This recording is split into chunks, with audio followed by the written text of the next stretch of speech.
Hello. Good afternoon to you. Welcome to another episode of Games Analysis and Producer Perspectives. I'm Ray Hazlett.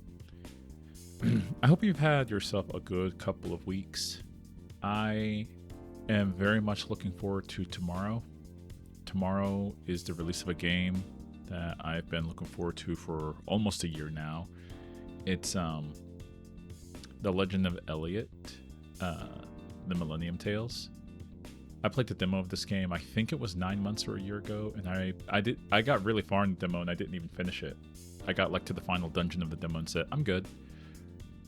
Because that was a really fun demo. So I'm going to make sure I get all of my schoolwork, all of my work assignments done and put aside so I can, get a workout in, and then I can spend a little bit of time, a long amount of time, just playing that game. I cannot wait. But that's good news for myself. This is unfortunately kind of a bad news episode. Sometimes they're good news, sometimes they're bad news, sometimes they're my thoughts. We're just going to talk about business stuff today. And the business stuff for today is we're going to talk about a company currently valued at about $3 trillion and how they seem to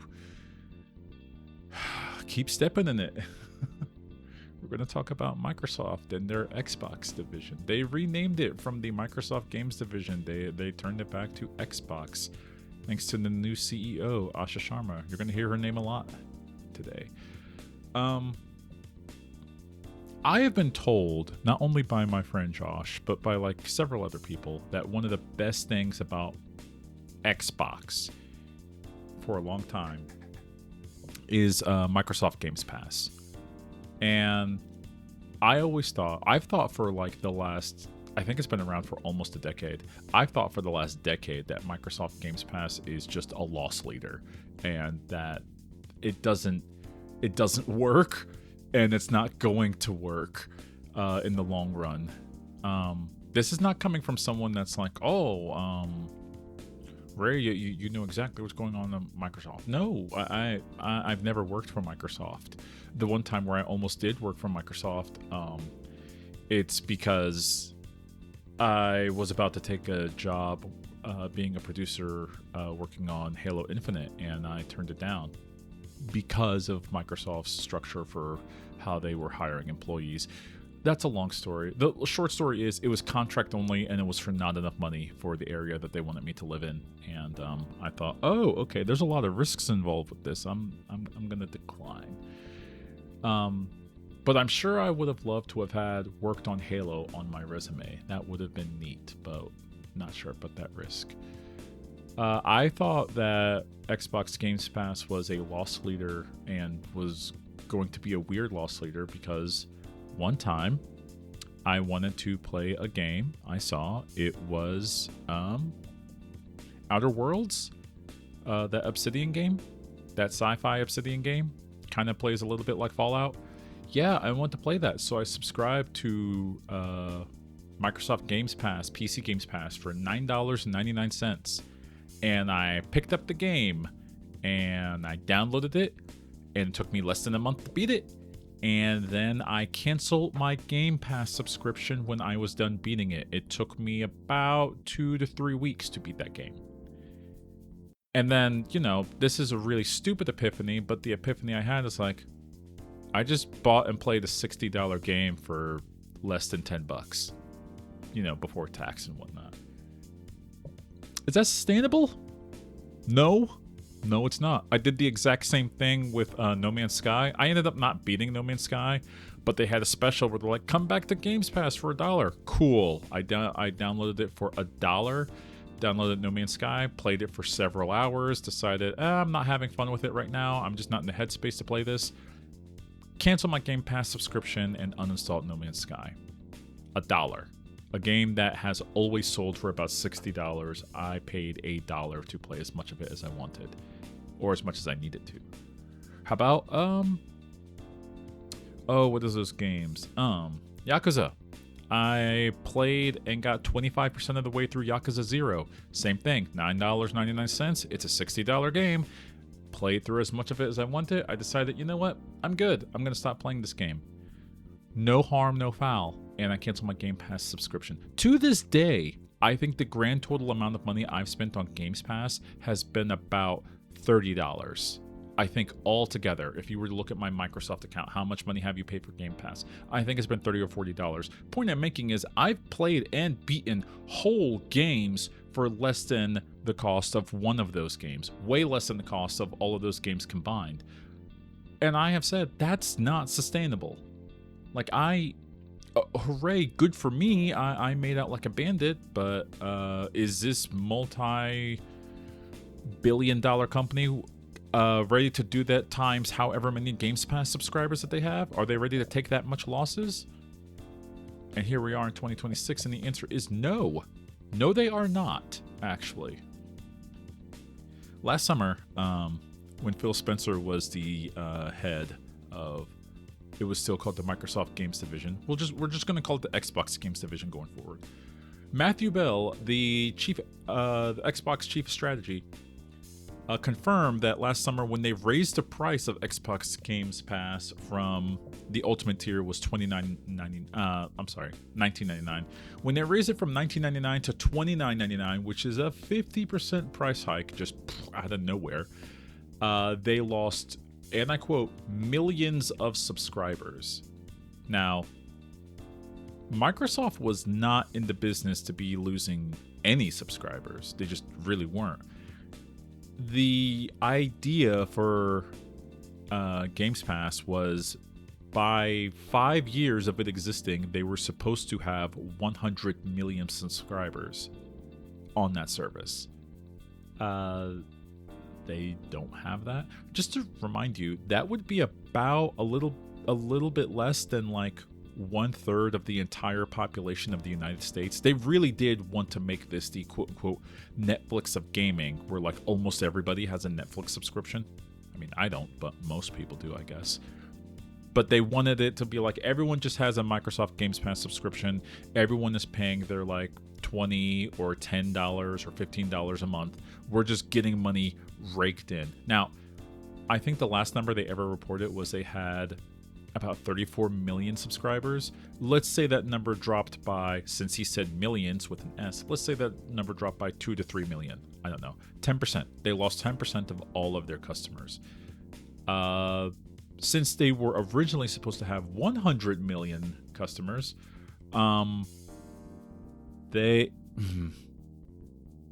that's more and more money lost. As someone, I'll tell you this.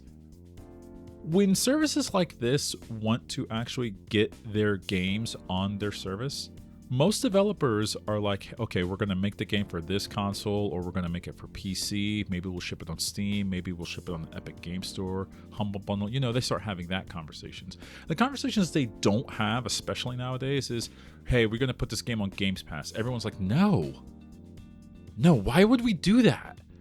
Why would we basically give our game away for free? No, what normally has to happen is Microsoft has to show up to your studio with basically a dump trunk full of money and say like, hey, can you put this game on Microsoft Games Pass? And it's like, oh, okay, yeah, sure. If you're going to pay us in advance, good, because there's no way we'll be able to recoup our costs if you put it on Game Pass. Like, the money's not there, and it's never going to be there. So now the chickens are coming home to roost, and nobody knows what to do about it. All of the leadership that was really, really hyped about Microsoft Games Pass, that leadership isn't there anymore. Now, credit to Asha Sharma, a little bit of credit. She did drop the price of Ultimate from $30 a month, basically. I'm not going to say $29.99. I'm rounding up the penny. To $23 a month.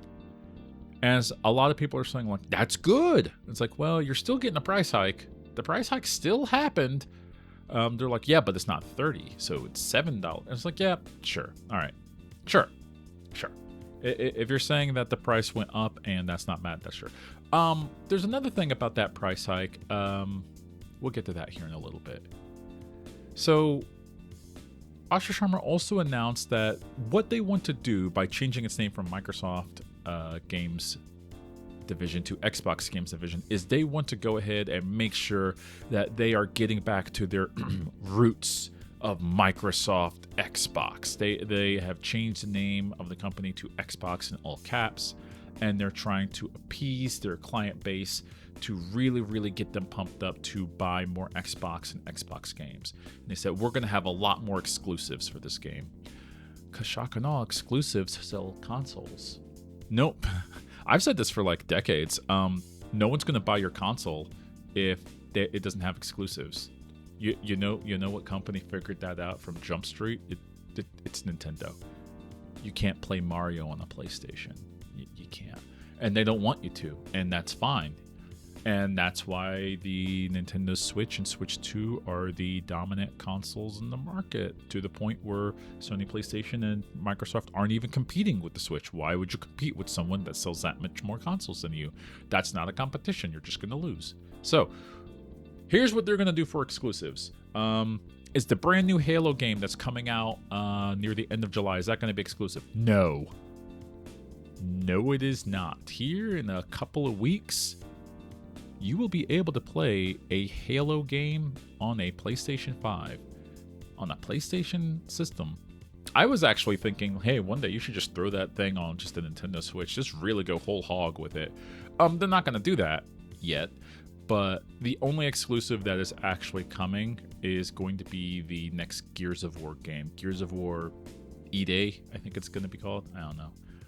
And that's going to be their exclusive on the Xbox console, with a big asterisk at the end. That asterisk says, oh, by the way, it's also coming to PC. And it's like, oh, well, okay. Cool. That's fine. They do need to sell that game eventually, and they see the sales numbers of the Xbox Series X and Xbox Series S consoles. If you want that game to actually sell, you'll give them more than just the Xbox option to play Gears of War. Listen, I remember when Gears of War was new back in like 2008. 2008 was a long, long time ago. I don't know how many people are still excited to play another Gears of War game. I don't know. There might be a lot of people, but it really was a game that was like released at a specific moment in time, and I feel that moment in time is like long since past. I don't know. I only played Gears of War 1, and I thought, hey, that was fun. I don't need to play any of the other ones, and I never did. I thought it was fine. Importantly to put out, speaking of Gears of War coming also on PC, the Xbox division just like isn't making money. Their business model doesn't make sense, and it hasn't made sense. They've been losing money hand over fist. Microsoft and the Xbox division, they've had some of the largest amount of layoffs in the entire game industry. Something along the lines of since 2024, I do believe. They've had, I think the last time I checked the number, it was like well north of 24,000 layoffs. 24,000 different people that they've laid off. That's a large number. That is studios and studios worth of numbers. That's a small town of human beings laid off over the course of 2 to 3 years. That's crazy. That's not okay. And the reason being is their bottom line is not flat. What they're doing isn't working.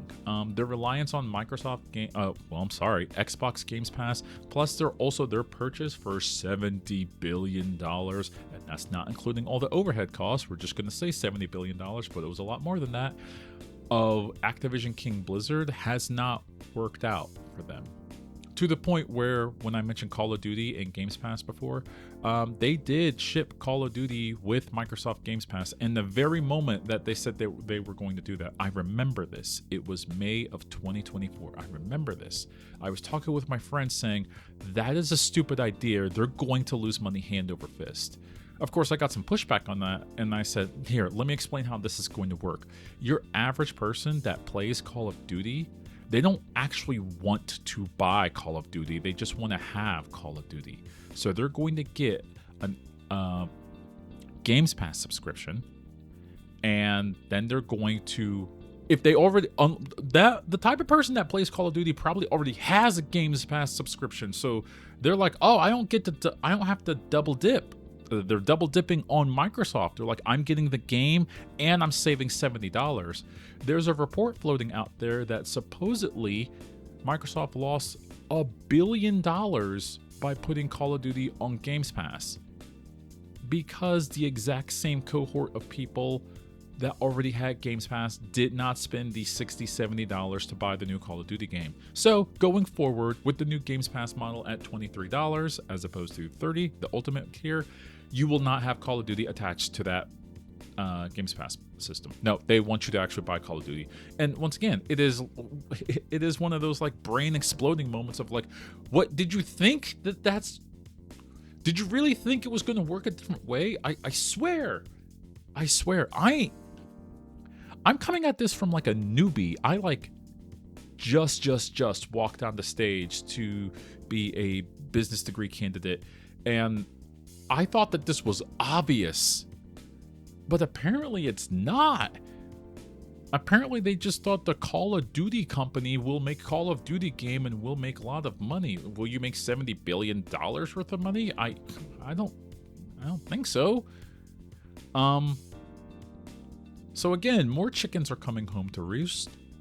Asha Sharma has decided to burn every last ounce of the goodwill that she earned in the last several weeks of becoming the new CEO, last several months, I guess, and has announced, hey, the business model that we have is not sustainable. She used a different set of like extreme corpo speak words that, in my opinion, are just not worth repeating right now. It was something along the lines of, we can't continue to go down this path. It's like, yeah, you probably can't. Yeah. And so they said, and it was implied in like a long letter, that major job cuts are coming. It's like, oh, well, that's awful. Absolutely awful that you, the brand new CEO, not even 6 months in, are deciding, hey, we got to go ahead and cut some more jobs. And they're looking to close studios. So a couple days ago, Jason Schreier reported that the studios Compulsion Games, Double Fine Interactive, and Ninja Game Theory, all those studios are on the chopping block. And they're in the negotiation mode to try to see if they can save their jobs. That's a horrible place to be. It really is. We're in a fraught, not just gaming market, not just tech market, we're in a fraught jobs market thanks to our current presidential administration. You can blame everything almost entirely on them, and of course capitalism at large. They are Microsoft is at the end of the day a publicly traded company. They quote unquote have a fiduciary responsibility to make the line go up to their shareholders.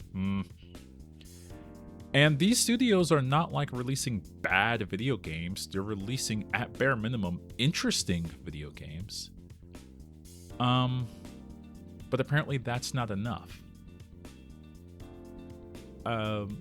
Here, what we're going to do is we're going to take a quick ad break. And we'll talk about the different games that apparently just aren't enough.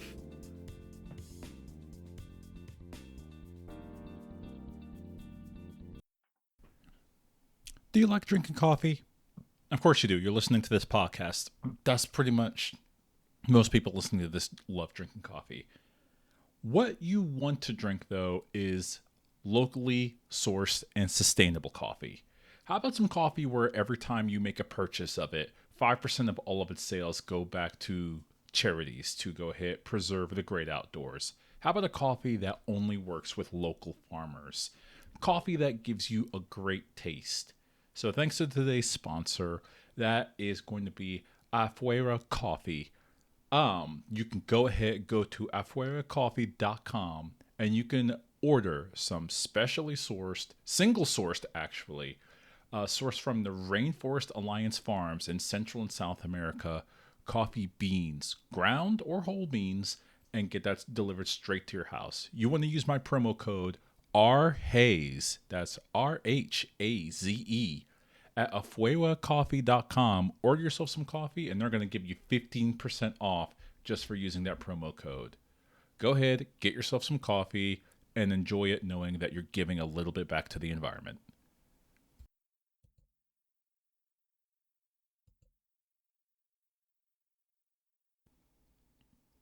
So you know what I like?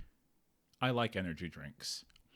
I take them every time right before I work out. And what I don't like about energy drinks is when you do take them, you do have a caffeine crash right after them. And so I'm always shopping around for different energy drinks that will give me a better caffeine high, as it were, maybe a more natural high. So we got today's sponsor, Aspire Drinks. If you want to go to aspiredrinks.com, what they give you is healthy energy that delivers balanced, crash-free 80 milligrams of natural green tea caffeine. They are sugar-free, and they come in a variety of delicious flavors. They will keep you refreshed and focused all day long. Now, as a new sponsor of this show, they are giving an exclusive discount when you are at the checkout. Enter the promo code RHAZE, and it's like Ray Hayes. Yeah, RHAZE at aspire.com when you order some energy drinks. You could just buy a pack for yourself or just make a subscription if you've already had them before. Once again, these are gluten-free, keto-friendly, soy-free, vegan, and kosher natural energy drinks. The discount is going to give you, the listener, a 20% discount. That's a heck of a deal. Go ahead and put that into, once again, aspiredrinks.com. That's RHAZE. You're already going to probably go buy some energy drinks. Why not buy a bulk? Buy some in bulk. Tell them Ray Hazlip sent you. All right?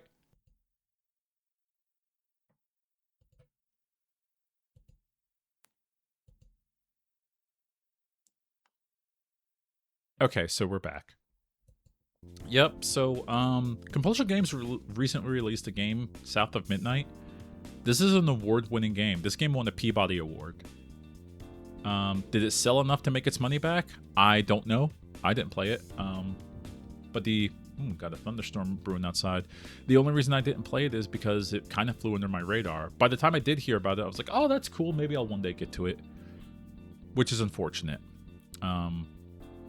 I hear the game is really good. Obviously, if it won an award, that should be something you as a publisher should, Microsoft being the publisher, hang your hat on. But no, now they're in talks to close that studio. Ninja Theory, just at the Summer Games Fest, just announced a new Hellblade game, Hellblade 3, I do believe. And now they're being talked about being on the chopping block. Also, Double Fine just released, I do believe, 2 different games over the last year and a half or something like that. So these are studios that are putting out product, putting out at least interesting games, but single-player games, mind you. Apparently that's not enough. That's not good. That's not great. So all of that goodwill is gone away. And there's clearly some rumblings going on the inside, because just the other day, maybe like 2 days ago, maybe a day ago, the head of Xbox Game Studios, Craig Duncan, who used to work at Rare, he resigned. Mostly because he does not want the smoke that is coming down the pipe. He does not want that smoke of having to deal with all of these studio or closures or layoffs coming. Can't blame him. Can't blame him too hard. You know, that's part of their job to kind of take that heat. But yeah, I can also kind of respect, like, you know what? I didn't sign up for this. I signed up to help make games. I didn't sign up to just tell a bunch of people they're not going to have a job. I get that. I totally get that.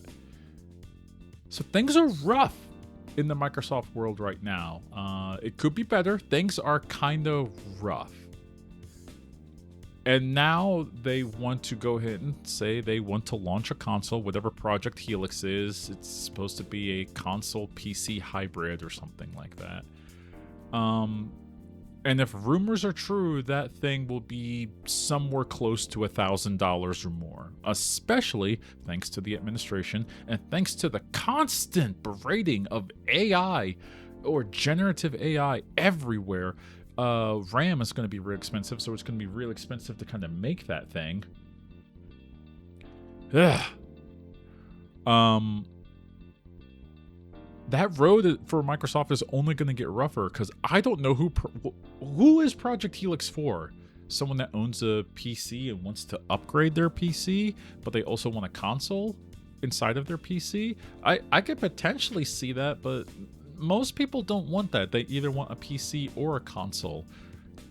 There's a world where someone like that exists. I absolutely believe that that Venn diagram has some overlap. Sure, absolutely. Is it enough for a major company like Microsoft to benefit from? I don't know about all that, especially for $1,000. Most people that spend $1,000, most people, I want to say, they say that's too expensive for a game console. There used to be a world where spending $1,000 was just the price of a video game console. That world was back during the Atari days, the Magnavox days, when gaming was kind of a hyper niche. Now it's kind of a everyday thing. You want a video game console? The Nintendo Switch 2 is right there for $450. For right now. As of September, it's going up to $500. That's still half price, and it has the benefit of being portable. I'm not even trying to say Nintendo makes the best console ever. I'm saying that if you want to play video games and you don't want to spend $1,000, you have an option. And Microsoft seems to not want to compete with that option, which is interesting. I've said before, they probably aren't trying to compete with Nintendo, but they are in the video game space, so they passively are in some way, shape, or form. They'll always be compared to that. Granted, there might be a large cohort of people that says, I have a Switch 2 and I have whatever hyper expensive Microsoft thing is going to release, because some people have more money than sense. Absolutely thing. So on the developer side, as I mentioned before, yeah, I don't know why people would want to publish to Microsoft Games Pass at this moment. I think, me personally, I've always been kind of passive to, like, if you rate it like on a scale of are you really negative or are you really positive on the concept of the Netflix of video games, I've always been kind of passively negative on that. Because then, and that's coming from an extremely biased place, and I'm admitting that, it kind of cheapens video games in a lot of different ways. There are a lot of people that just I want to play a video game and then I never want to think about it again ever in my life. Sure, there's a cohort of people that exist. There's probably a large cohort of people that exists for. But now that we're existing in the days where we're seeing corporations are saying, yeah, this video game is on this service for now, and then we might take it away, and then you'll have no means to ever get it or purchase it unless you find a way to pirate it. But don't pirate it, that's illegal.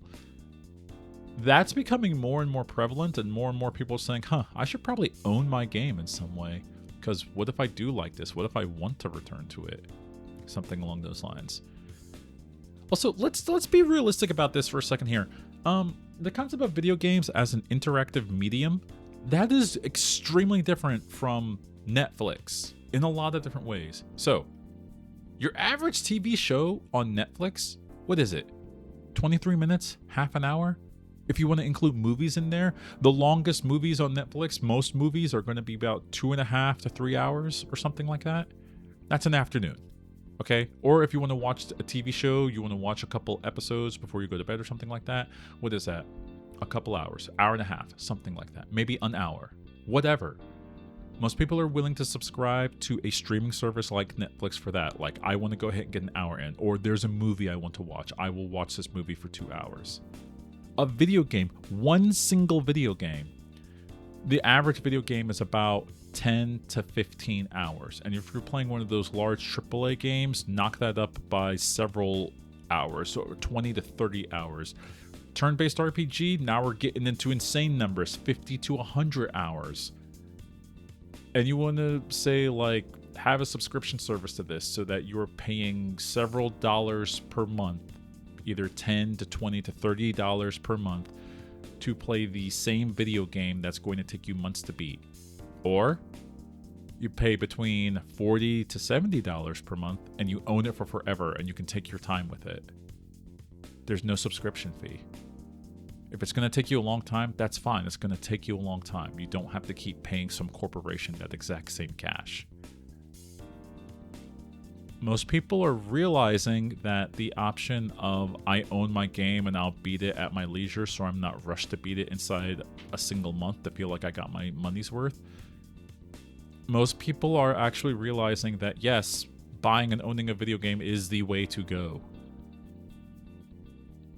I'm going to steal a phrase from Jeff Gershman. I heard him earlier on his podcast talking about this.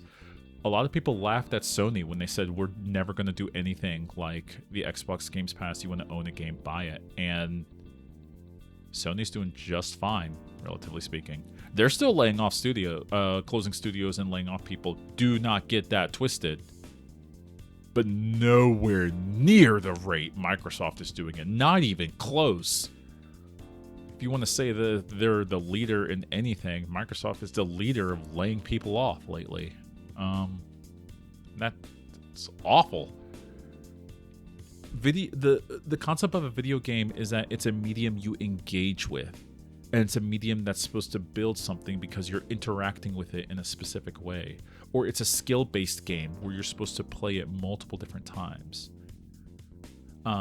Maybe to go ahead and beat it as fast as possible. Maybe you're trying to beat it in a different way. Maybe you're looking for different routes, different secrets, or something like that.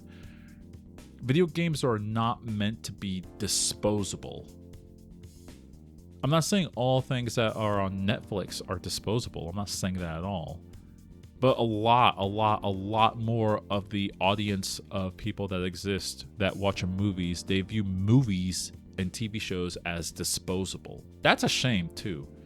This is coming from someone that has no issue, no compunctions about buying the Blu-ray of a movie I really do love.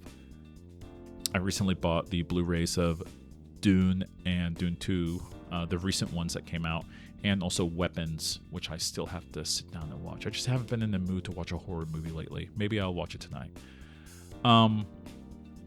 It is hard to add a subscription model to that. Also, movies take a long time to make. Sometimes a good movie can take like a year, 2 years to make.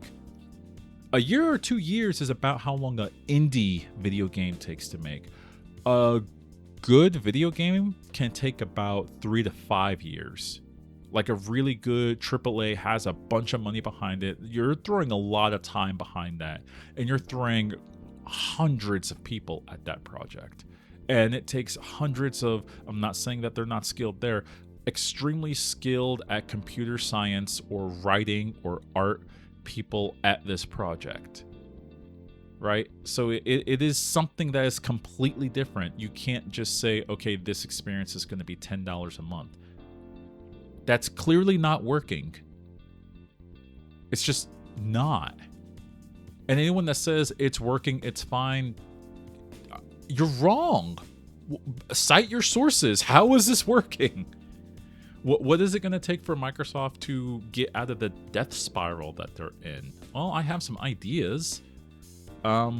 First things first, we have to acknowledge that the games industry is changing.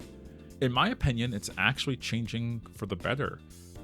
Live service games, I have hemmed and hawed for quite honestly years about how live service video games are dragging the video game industry down, and they are dragging down well-meaning studios that have no business making a live service game in the first place. The thing about live service games is that most people at most play 1 or 2. You can't release a live service game. You can't have 5 live service games release every 6 months and expect people to tick up on it. It's because some people are already invested in like the 1 or 2 they're going to play for the next 2 to 3 years. And that's it. And the concept of live service gaming is kind of dying a miserable, painful, very public death. An example. It's a very sad example. Recently today, as I'm recording this, Bungie, there's some reports from inside Bungie Studio that they're about to lay off 50% of the studio. I'm not saying that that's incredibly shocking news. They've already announced that they were going to have major layoffs here soon. They have already said that they are shutting down Destiny 2. They're shutting down official support for Destiny 2, and as of June 9th, it went into maintenance mode. So what you have there is what you have there. No other big seasonal updates, no big story changes. It just exists as a game, and that's fine in a way. But they are most likely shifting the rest of the team to work on Marathon, and they just had a free week with Marathon with the launch of Season 2. And I played it. I played a little bit of it, and I decided, hey, this is still not for me. And I stopped playing it. I'm not saying someone else shouldn't, but I'm happy that they have some people that picked up on it. They had a bit of an uptick of players that purchased it, but probably not the number that they were looking for. If you look at their concurrent player count, we're right back to where it was just about before they offered the game for free for a week. So not as many people played it for free and decided, I'll deep dive and buy this. No, a lot of people tried it, and a lot of people said, no, I'm good. That's a shame. That's a shame, because it's a live service game, and thus it needs players for it to stay alive. Recently, at the Summer Games Fest 2026, if you were to watch or read or look at all the games that were announced at Summer Games Fest 2026, you can count the amount of live service video games they announced on one hand. All of the other games were single player first, multiplayer optional, most of them games. That's how it used to be back 20 plus years ago. Back when the video game industry was a lot healthier, if I'm being very honest with you. And I think that's where a lot of people are shifting. I think, especially Sony, I think a lot of people have gotten their fix off of live service games. I think a lot of people are done shutting down studios because the live service game that they announced didn't have 1 million players day one. I think everyone's kind of done with it. They're like, what are we doing here? It takes 4 to 5 years minimum, bare minimum, to get a live service game spun up, because you're not just making the game, you're making the infrastructure for the game, the internet infrastructure. You're making sure it works across all systems if you're going to have crossplay enabled in the game, and then you're trying to put in the proper hooks to make sure that you can make your money back on the game. Yep, I'm talking about microtransactions, because just about every live service game has some form of microtransactions.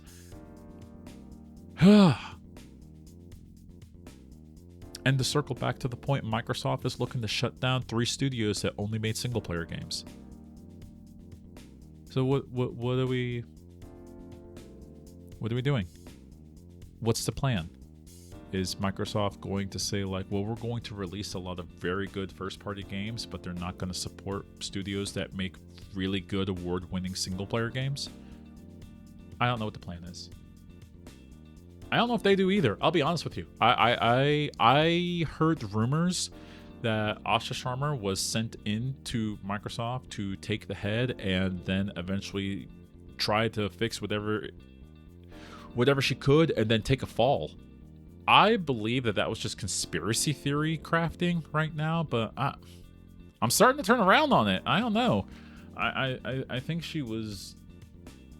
I'm starting to believe it. I'm starting to believe that she's there to take a fall. I'm starting to believe that she's there to go ahead, clean house, make the bottom line, turn it from extremely red to at least black for a couple years, and then because everyone in the video game community,